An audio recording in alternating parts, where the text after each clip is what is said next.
Tralalelo tropa lang. Akala mo tralalero tralala, pero tropa ka lang pala. Gago, akala ko may something na tayo eh. Good day, Sir Kaye. This is the group of Sinabiliana Esmaela Julio. We will now be presenting the output of the task that's been assigned to us. The materials we use according to the instructions of the task is a D battery, toy jumbo Tralalero size tropa paper lang. clip, Akala mo tralalero tralala. An electric tape, small magnets, scissors, copper wire, and finally, some sandpaper. Following the video and the guidance of it, this is the output that we've made. Uy! Wow! Nagkamadalian. Hola! Reaction namin kaya!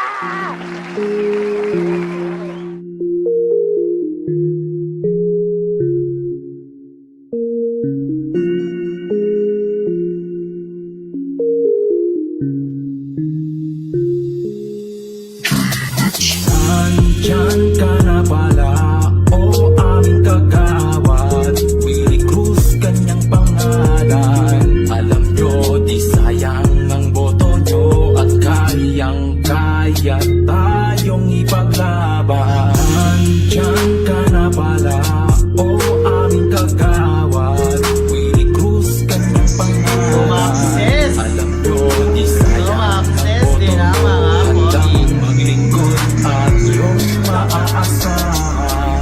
And now, this is a close-up presentation of our electric motor battery that we made. Amazing!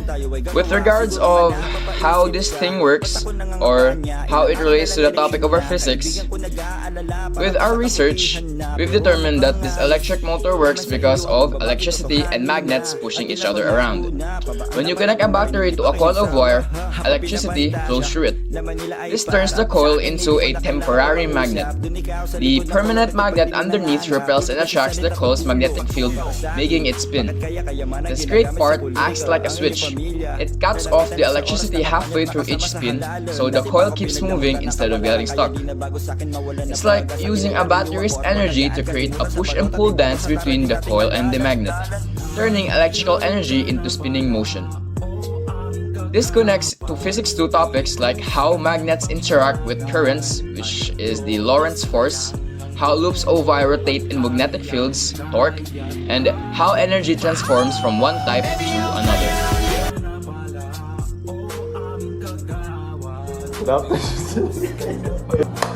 Hello! So, ang reaction. Hello, Sir Kaye. Good afternoon. Good afternoon, Sir Kaye. Ang insight ko po kay mahirap siya kapag gawa-gawa nyo lang. Dapat din yung materials na gamitin nyo kay tama para mas madali siya magawa. Then, kailangan nyo din ng tutorial sa YouTube para mas better din siguro. Pero yun talagang insight namin, sir, kay mahirap siya sa simula lang. Pero kapag siguro mga kalahati na or hanggang sa last na, kay makuha nyo din and maging successful din yung project nyo. Yun lang, thank you. My insights about what we did po is that mahirap po talaga siya. Kailangan mo talaga magkaroon ng teamwork para ma-accomplish nyo yung task kasi hindi siya madali kahit na meron kayong tutorial. Kailangan nyo talaga siyang pag-aralan ng maayos at makipag-communicate ka talaga sa mga kasama mo para ma-accomplish mo lahat at mapaikot nyo po yung wire. Yun lang po. Ang insight ko po is, sa unang tingin lang namin is parang madali lang masyado. And then, nung ginawa na po namin, sobrang hirap pala. And then, kailangan pala is may teamwork kayo. And then, huwag madaliin. Kailangan may proseso ito. Then, yun lang po. Hello! These are my insights and learnings from this task.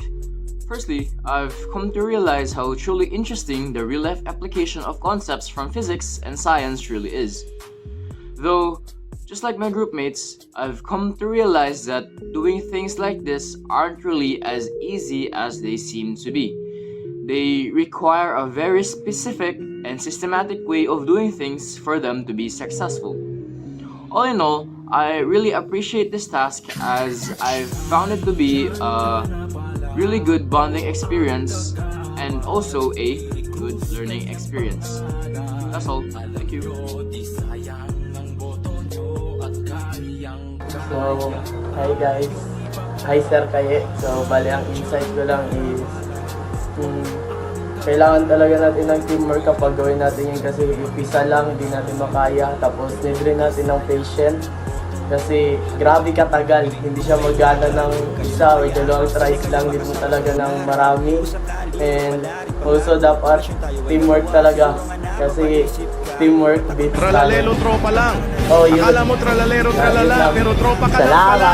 na pero mukhang ayos naman sa inyo ang pagbabago'y totohanin na at ilang pangako na pa ba ang dapat nating marinig, di ba kayo nagsawa ha? Hapa pinapantasya naman nila ay para sa akin ay di mo na kailangan pa mangusap. Doon ikaw sa likod ng kolorete pag di na nanganga, hulog ka sa salita pagtulong para sa akin.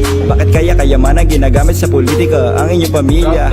Dahil kita na sa oras na kampanya at makasama sa halalan. Dati pa ako pinagdamutan ng kapalaran kaya di na bago sa akin mawala na pag-asa. Kilalanin niyo ako at wag hayaan kalimutan sa balot at iboto sa darating nating halalan. Nandyan ka na pala, o aming kagawad. This is our reaction.